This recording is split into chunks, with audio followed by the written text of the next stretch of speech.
자, 여러분 반갑습니다. 지금부터 연력학 11주차 첫 번째 강의를 시작합니다. 오늘은 벌써 시간이 많이 흘러서 11주차네요. 11주차. 오늘은 제 4장을 끝내기로 했는데 제 4장 검사최적에서의 연력학 1법칙, 개방 시스템에서의 1법칙이죠. 검사최적.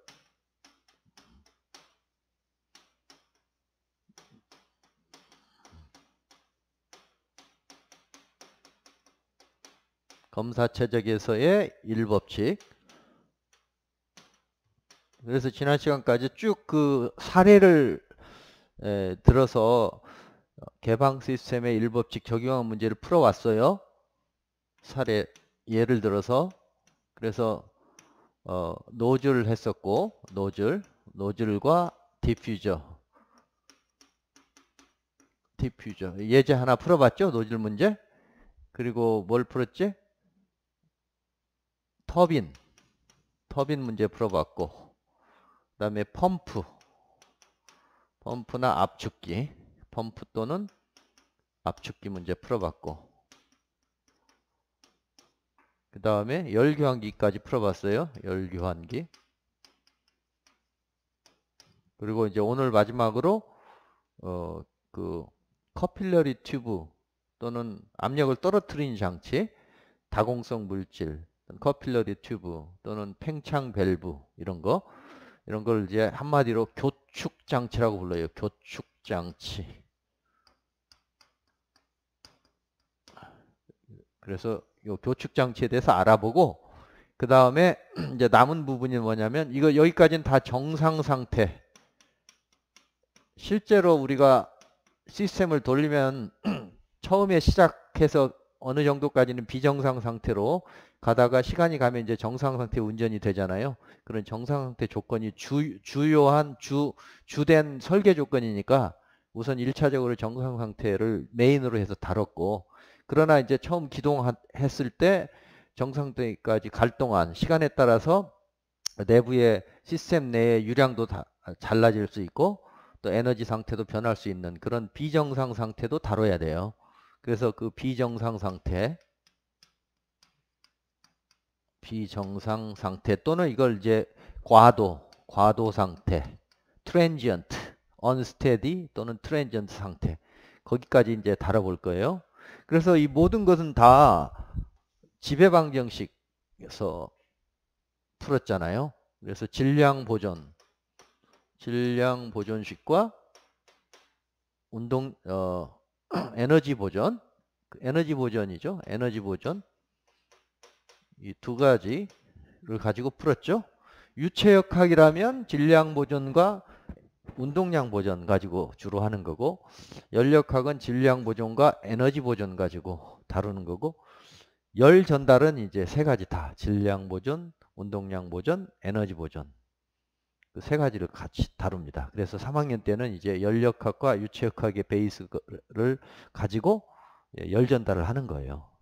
그래서 우선 질량 보존식으로 표현하면 이랬었죠. 여기 시스템이 이제 오픈이 돼 있으니까 질량에 대해서 오픈이 돼 있어서 편의상 입구 출구 하나만, 여러 개 있어도 상관없지만 하나만 가지고 표현을 해보면 질량 유량을 m 킬로그램 per sec 인넷 입구, 이건 m 출구 exit 이렇게 표기하기로 하고, 이 최적을 검사 최적을 CV라고 컨트롤 볼륨이라고 잡읍시다.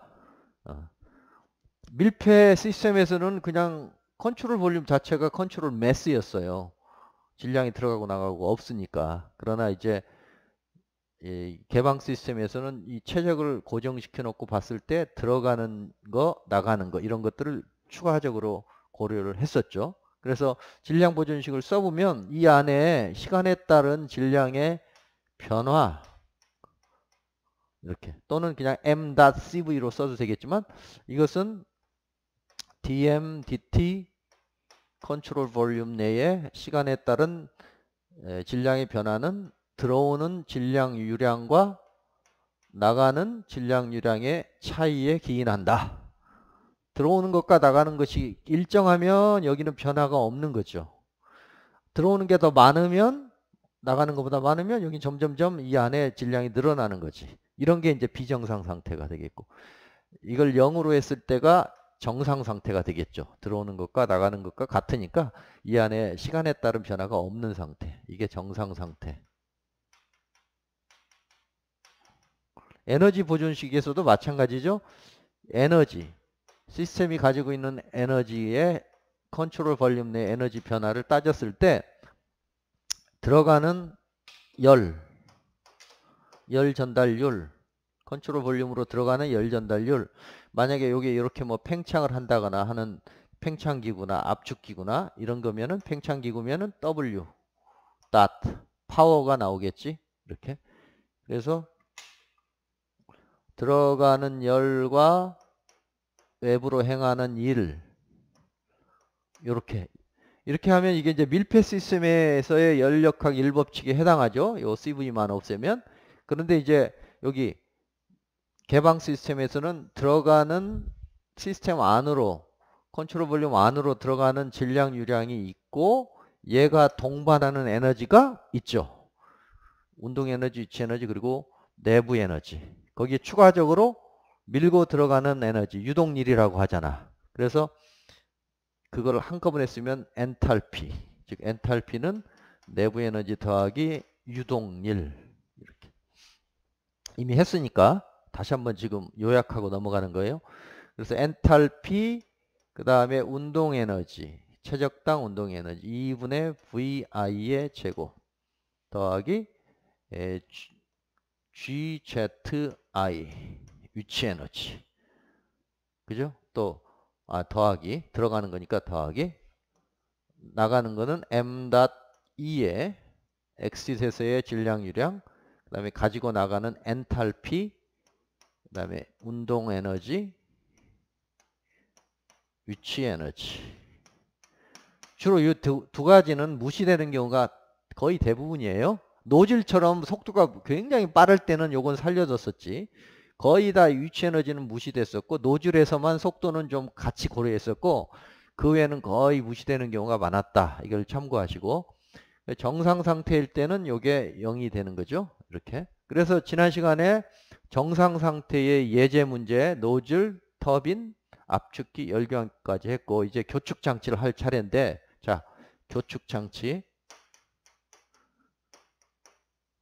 교축 장치는 냉동 시스템에서 압력을 떨어뜨리는 장치라고 했죠. 그때 얘기했었잖아요. pH 선도에서 냉동 사이클을 한번 그려보면 이렇게 저압축이 하나 있고 고압축이 하나 있어서, 저압축에서 열교환기, 증발기가 이렇게 움직여요. 움직여서 이제 증발을 함으로써 열을 빼앗고, 그래서 방안을 시원하게 하고, 로우. 그리고 여기에서 이제 증발이 끝난 것을 실외기로 보내서 열을 제거해야 되니까 이때 압축기를 단다. 그래서 압축기를 달아서 이렇게 고압으로, 에어컨 기준으로 하면 여기가 5기압, 여기가 20기압에 18기압에서 20기압쯤 돼요. 5기압에서 20기압. 그래서 5기압짜리 컨디션에서 냉매가 증발하면서 방안을 시원하게 하고, 증발이 다 끝나면 이제 가스 상태로 되고, 가스 상태 것을 압력을 높이기 위해서 여기 압축기를 달죠. 압축기. 그래서 지금 압축기 해석을 할 줄 알았어요. 여러분들 예제 문제 풀어서 열역학적인 해석을 했지. 그 다음에 여기 열교환기, 지난 시간에 열교환기 해석했죠. 그래서 열교환기 해석도 이제 할 수 있게 된 거야. 증발기 또는 실내기. 그래서 압축을 해서 고온 고압 상태로 만들었어. 그래서 이제 실외기로 보내. 실외기에 이제 압축기까지 다 달려있죠. 시끄러우니까. 에어컨 기준으로. 그래서 여기 이제 응축기, 실외기가 응축기인데, 응축기에서 열을 외부로, 한여름에 더 더운 외부로 보내는 거죠. 여기는 압축을 해서 여기 뭐 70도, 80도 이렇게 굉장히 고온 고압의 가스 상태로 돼서 뜨거운 가스로 변해서 응축기로 들어가면서 응축을 하죠. 그러면서 열을 식혀. 외부로 식히는 거예요. 그래서 다시 이제 사이클을 만들어야 되니까 압력을 툭 떨어뜨린 장치가 필요한 거야. 그래서 여기 이제 보통 팽창 밸브 입구를 확 줄이는 거죠. 입구를 확 줄이면은 압력 손실이 생기잖아요. 우리가 유체역학에서 배웠지? 관 내에 관 사이즈가 작을수록 압력 손실이 크잖아요. 그 원리야. 그래서 팽창 밸브를 통해서 입구를 이렇게 확 줄인다. 또는 모세관을 이용해서 커필러 튜브를 이용해서 아예 이렇게 가던 거를 작은 관으로 해서 길게 이렇게 간다. 이걸 보통 꼬불꼬불 이렇게 말아서 이 길이에 따라서 압력 손실을 얼마든지 5바에서 20바 그리고 엄청나게 한 15바 되는 압력 손실을 만들어야 되니까 이걸 모세관으로 하면 굉장히 수십 미터 돌려야 될 거예요. 근데 팽창 밸브로 하면은 이제 그 궤도를 조절할 수 있으니까 좀 대형 냉동 시스템에서는 팽창 밸브를 많이 쓰고 조그마한 냉장고라든가 소형에서는 더 저렴한 커필러 튜브를 많이 써요. 어쨌든 이런 것들을 통칭해서 교축 장치라고 부릅니다. 교축이라는 것은 입구 유로를 누른다, 목을 조른다 그런 의미예요.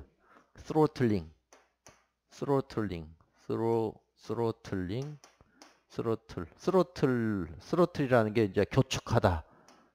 스로틀링 디바이스, 목을 조르는 또는 유로를 줄이는 그런 디바이스를 교축 장치라고 하고 이제 예로 들어서 아까 말씀드린 팽창 밸브라든가 또는 모세관 같은 거를 이름하여 교축 장치라고 한다. 이해했죠? 자, 그럼 이걸 이제 해석을 해야 되겠어요. 연력학적으로. 자, 해석을 하는데 이건 역시 일단 정상 상태 해석을 해봐요. 그러면 이거 들어가는 질량유랑 나가는 질량유랑 같겠지. 여기 교축 장치가 우리 교과서에 나와 있는데 이제 여기 이렇게 구조물을 만들어서 유체가 이렇게 가도록 하는 거죠. 압력 손실을 확 줄이는 거야. 아니면은 다공성 마개를 이렇게 만들면은 여기 틈이 작으니까 압력 손실이 많겠죠. 그래서 여기서 여기까지 델타 P가 크게 떨어지는 거야. 이해됐어요? 이 안에 구조물을 만들거나 여기 밸브로 이 입구 유로가 흘러가는 그 부분의 면적을 조절하거나 아니면 여기 모세관 또는 모세관이 많이 모여 있는 듯한 다공성 코르크 마개 같은 거 그런 걸 쓰면 압력 손실을 크게 유발할 수 있잖아요. 이런 상태에서 여기가 1이고 여기가 2일 때 압력 손실이 많이 발생하는데 그때 에너지 보존식을 한번 고려해 보자. 여기가 입구 I, 출구 2라고 했을 때 그러면 여기 질량유량은 당연히 같겠고 정상 상태니까 이건 당연히 만족하고 자 여기서 열 손실은 편의상 무시합시다. 열 손실을 무시하고 실제로 열 손실이 있지만 무시하고 이게 무슨 일을 하는 장치는 아니니까 이것도 0이고 그 다음에 위치 에너지 무시하고 운동 에너지도 이쪽 들어가는 속도와 나가는 속도가 한참 지나면 같아지겠지만 이걸 컨트롤 볼륨을 작게 잡으면 여기 압력 손실이 크니까 속도가 약간 이제 달라질 수는 있겠지. 속도가 약간 달라질 수는 있지만 큰 차이는 없어요. 이거 두 개가 약간 다르지만 무시할 수 있어요. 그러면 남는 건 뭐야? 남는 건 엔탈피만 남았어요. 엔탈피. 그리고 m.i와 m.d는 같으니까 남는 건 뭐냐면 입구에서의 엔탈피는 출구에서의 엔탈피와 같다. 이것만 남아요.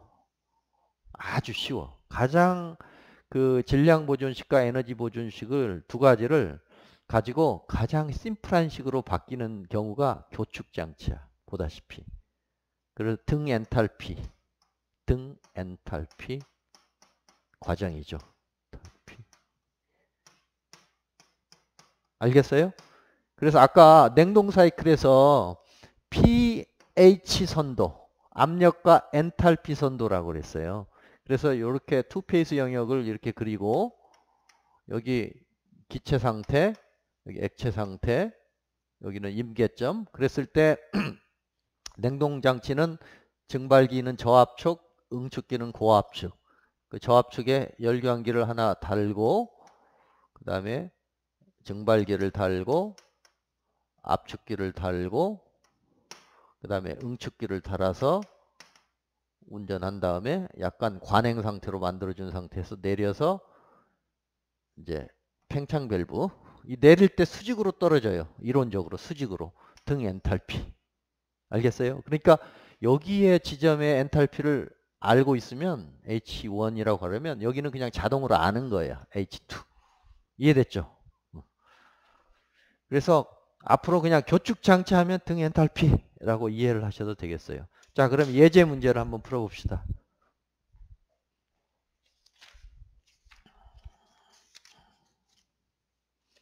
예제 4.6 교축 장치 문제. 지금 배우는 부분이 1법칙에서 가장 중요해요. 이 요소 연료체 그 부품 설계하는 거잖아요. 연력학적으로 해석해내는 거. 이걸 해석을 해야 이제 설계도 하죠. 그래서 예제 4.6 봅시다. 예제 4.6 교축장치. 여러분들이 공부하실 때 단어가 어렵다. 그러면 꼭 찾아봐요. 한자로 어떻게 되나. 교축 이게 어렵잖아요. 교축. 영어로는 어떻게 되나. 스로틀링. 스로틀이 무슨 뜻인가 찾아봐. 그래서 그거하고 지금 현상하고 연결 지으면 그 다음부터는 이제 정확히 아는 거예요. 모르는 단어가 나오면 꼭 찾아보세요. 대충 알려고 하지 말고. 그래서 어떤 공급관을 통해 20바의 이상 상태, 즉 액체 증기 혼합물이 흐르고 있다. 관내 유체 중 소량이 교축 열량계로 흘러 들어간 후에 1바의 대기로 방출된다. 방출 증기의 온도는 120도로 측정되었다. 공급관 내 증기의 건도를 구하라. 그냥 봐서는 굉장히 어려운 문제입니다. 굉장히 어려운 문제예요. 그 문제를 그냥 교축장치 연관성을 이제 가지고 있긴 한데 여기 스팀이 쭉 흘러가는 상황에서 이 스팀의 건도를 알고 싶은 거예요. 건도가 얼마일까?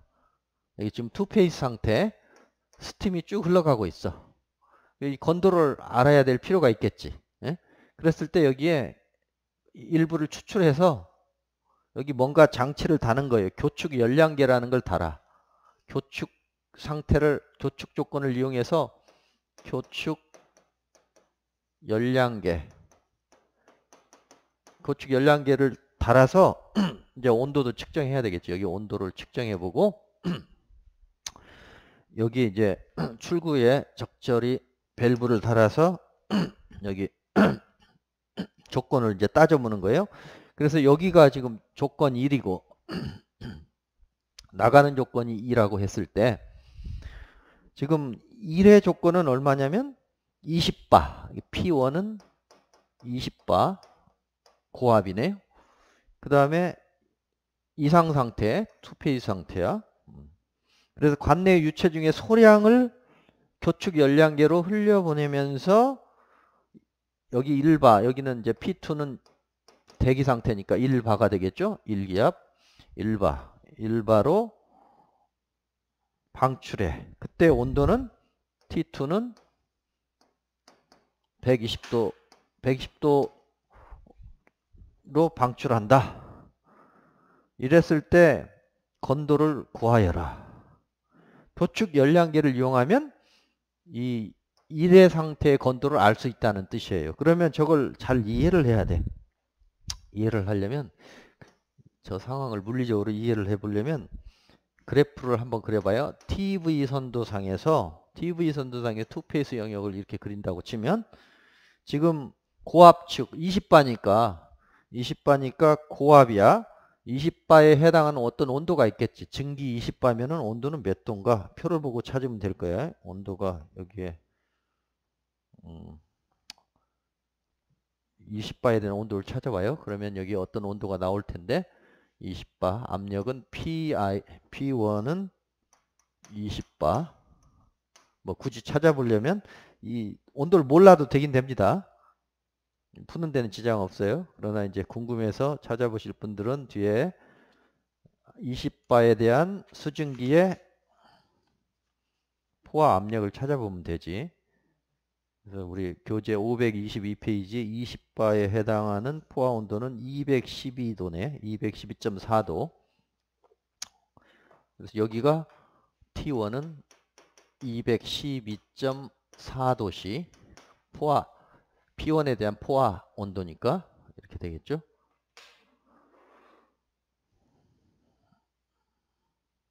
자, 이런데 여기 지금 건도가 있다는 것은 이 사이 어딘가에 있다는 거죠. 여기가 출발점이라고 해봐. 예를 들어 여기일 수도 있고 여기일 수도 있고 이미의 요점이야. 요점이었는데 이것을 교축 열량계로 흘러 들어간 후에 1바까지 방출했어. 여기 1바를 그려봐요. 1바 P2는 1바 압력을 떨어뜨렸어. 그랬을 때 1바에 120도라고 그래. 그러면 1바에 120도면은 여기가 T2가 120도. 1바에 120도는 어떤 상태인가요? 1바면 1기압쯤 되지. 그럼 100도에서 끓죠. 120도니까 과열 상태지. 과열. 과열 상태야. 과열 증기 상태지. 과열 상태. 과열 증기. 그러니까 여기가 포화 증기고 과열 증기 우측에 있어야 되겠죠? 여기 과열 증기 상태에 찍히는 거야. 그래서 1에서 2까지 이렇게 어떤 경로를 임의의 경로를 따라서 이렇게 변한 거예요. 이해됐습니까? 이걸 이해해야지 풀어요. 자, 그 다음에 이제 1과 2를 매개해서 이 상태를 알고 싶은데 이 상태의 건도를 알고 싶은데 어떤 조건을 이용할까? 힌트가 여기 있어. 교축. 여기서 교축 과정을 거쳐서 이까지 온다는 뜻은 뭐야? 교축. 즉 H1이 H2다. 이걸 알려준 거야. 이해됐어요? 자, 그럼 이제 건도를 알고 싶은데 H1은 투페이스 상태죠? 그러니까 H1은 뭐야? 투페이스 상태니까 220바에 해당하는 투페이스 상태의 HF와 HG를 찾아서 20바에 해당하는 포화 액체의 엔탈피, 포화 증기의 엔탈피 찾을 수 있죠? 찾은 다음에 어떻게 되지? 여기는 1-X, 여기는 X 이렇게 해주면 이게 H1이죠. 이해됐어요? 20바에서 요거 찾고 요거 찾아. 그럼 X의 함수로 X만 미지수로 남지. 이해됐어요? 그런데 H1을 알면 바로 X가 나오는데 H1은 몰라요. 근데 H2는 알 수 있어. H2는 이게 서로 교축 과정인 게 H2는 얼마야? 여기 과열 상태 1바에 120도, 1바에 120도면은 바로 그냥 H2가 표를 보고 찾으면 나와요. 표를 보고 찾아봐요. 그러면 H2가 얼마가 나오냐면 2716.6이 나올 거예요. 요거 표를 보고 찾으면 2716.6. 즉 이게 1바에 120도 표를 보고 찾아. 그런데 교축 과정이니까 이 H2가 H1이잖아요. 그러니까 요게 2716.6. 그러면 X 구할 수 있겠죠? 이렇게 해서 X 구해봐요. 각자. X 구해보면 0.956이 나옵니다. 0.956. 즉 95.6% 건도. 액체 성분은 뭐 조금 있고 거의 95.6%가 다 그 기체 상태에 해당하는 거예요. 그래서 스팀의 퀄리티, 스팀의 건도를 구하는 방법, 스팀을 약간 추출해서 교축 열량계를 통과한 후에 온도 압력만 측정하면 된다는 거지. 알겠어요? 이런 식으로 건도를 측정합니다. 아시겠죠? 자, 그럼 여기까지 해서 이제 다 정상 상태 부분은 다 끝났고 이 등엔탈피와 관련해서 한 가지 기억해야 될 부분이 있어서 추가적으로 말씀드리면 그러니까 등엔탈피라는 즉 H1이 H2다. 이러면 여러분들 두 가지를 기억하세요. 첫 번째 기억해야 될 것은 교축 장치다. 교축 장치에서 등엔탈피다. 즉 팽창 밸브나 또는 모세관. 그래서 압력을 툭 떨어뜨리는 장치. 두 번째는 저기 뒤에 나오는데 이건 이제 페이지 409페이지, 페이지 409페이지에 우리 교과서에서는 지금 11장이라고 하는데 10장에 나와요. 10장. 이건 안 배울 거야. 안 배울 거지만 그냥 상식적으로 알아두기 위해서 내가 저기 뒤에 있는 부분을 끄집어서 설명을 드립니다. 줄 탐슨 개수라고 있어요. 줄 탐슨 개수. 줄은 들어봤을 거고 줄과 탐슨도 아주 유명한 물리학자인데 나중에 정치도 하고 탐프슨인데 탐슨. P는 거의 묵음으로 줄 탐슨 개수. 이건 뭐냐면 교축 과정에서 압력이 변할 때 온도가 어떻게 되나? 줄 탐슨 개수 뮤 J라고 보통 쓰고 또는 JT로 쓰기도 하고 J라고 쓰기도 하고 하는데 줄이 앞에 있으니까 줄 탐슨 개수는 비스코시티가 아니에요. 그냥 줄 탐슨 개수는 압력이 떨어질 때 온도가 어떻게 되나. 압력의 변화, 즉 교축 과정이니까 압력이 툭 떨어지잖아요. 그럼 온도는 어떻게 될까? 일반적으로 온도가 많이 떨어져요. 그래서 줄 탐슨 개수는 그때 등엔탈피일 때 이렇게 정의를 해. 압력이 떨어지면 온도가 떨어지나 올라가나. 그걸 나타내는 개수야. 만약에 이 값이 만약에 세 가지 경우가 있을 수 있겠지. 플러스 값이 나올 수 있고 0이 나올 수 있고 마이너스 값이 나올 수 있겠죠. 플러스 값이 나오면 어떻게 돼요? 압력이 감소하면 온도도 감소한다. 이거지. 예? 압력이 델타 P가 내려가면 델타 T도 따라서 내려간다. 이게 보통 우리 냉동 시스템에서의 그 커필러리 튜브 같은 게 그거예요. 압력이 툭 떨어지면서 온도도 내려가요. 일반적으로 거의 플러스인 경우가 많아요. 그런데 항상 그런 게 아니야. 0이 될 수도 있고 마이너스가 될 수도 있어. 그래서 압력이 떨어졌는데 오히려 온도가 올라갈 수 있어요. 그럴 경우는 압력을 떨어뜨렸는데 온도가 올라가? 아주 고압 조건에서 수소 같은 경우 그래. 제가 요즘 수소 연구를 하는데 수소를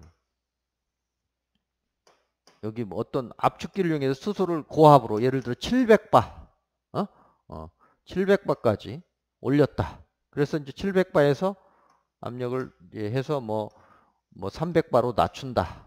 이렇게 이랬을 때 여기 이제 일종의 팽창 밸브를 다는 거나 마찬가지지. 예? 압력을 축 떨어뜨렸어. 요럴 때 이 줄 탐슨 개수를 구해보면 수소 마이너스가 나와요. 마이너스. 그러니까 오히려 온도가 올라가. 그래서 이거는 이제 이론적으로 우리 교과서의 409페이지를 한번 여러분들이 참고 삼아서 보시면 409페이지 410페이지에 페이지 410페이지에 나오는데 여기 T와 P의 관계를 도표로 그려보면 이렇게 일반적으로 이렇게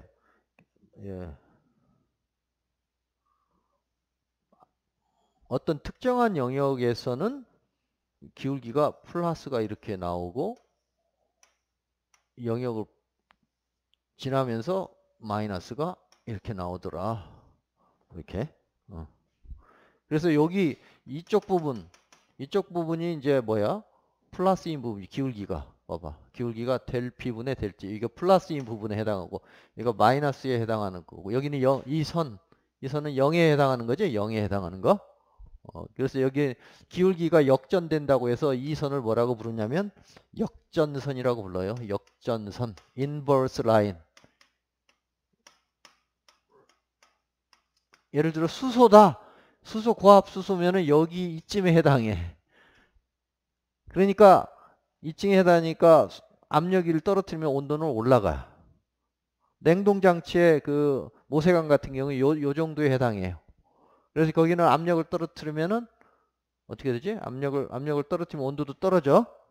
보통 웬만한 거는 다 요 이 안에서 노는데 굉장히 고압 고압인 어떤 특정 가스 같은 경우는 이 역전선 밖으로 나갈 수가 있어요. 이런 경우는 이제 온도가 오히려 올라가요. 그래서 가스통에다가 이렇게 더 고압 가스에서 가스통에 넣는데 보통은 온도가 떨어져야 정상인데 얘는 추가적으로 주울 탐슨 효과라고 불러. 주울 탐슨 효과 때문에 온도가 오히려 올라간다. 그럼 좀 곤란한 일이 벌어지는 거죠. 냉각을 더 많이 해야 되니까. 아시겠어요? 그래서 요즘 지금 수소 인프라, 수소 충전소 얘기를 많이 하잖아요. 그래서 여러분들이 상식적으로 알아둬야 되는데 이 교축 과정임에도 불구하고 온도가 항상 떨어지는 게 아니고 올라갈 수도 있고 그것은 그 가스 어떤 가스냐 또 어떤 가스가 어떤 상태냐 어떤 온도 압력 조건에서 그 과정이 벌어지느냐에 따라서 압력을 떨어뜨릴 때 온도가 올라갈 수도 있고 또 압력을 올릴 때 또 온도가 또 올라가거나 내려갈 수 있다 하는 걸 알아두시고 그때 그 개수의 이름을 주울 탐슨 개수라고 한다. 아시겠죠? 그래서 이건 내가 기말고사 때 낼 수 있어요. 등 엔탈피와 관련된 두 가지에 대해서 한번 설명해 보시오. 그러면 교축 장치가 있고 팽창 밸브와 모세관 설명할 수 있어야 되겠고 주울 탐슨 개수라는 게 있어서 교축 과정인데 압력이 떨어질 때 온도가 떨어질 수도 있고 올라갈 수도 있다 하는 것을 나타내는 중요한 개수입니다. 아시겠죠? 자, 여기까지 해서 이제 정상 상태의 개방 시스템의 모든 부분을 마치고 좀 쉬었다가 두 번째 강의 시간에는 이제 비정상 상태 또는 과도 상태의 연력학 1법칙 적용하는 문제에 대해서 풀어보도록 하겠습니다. 수고했습니다.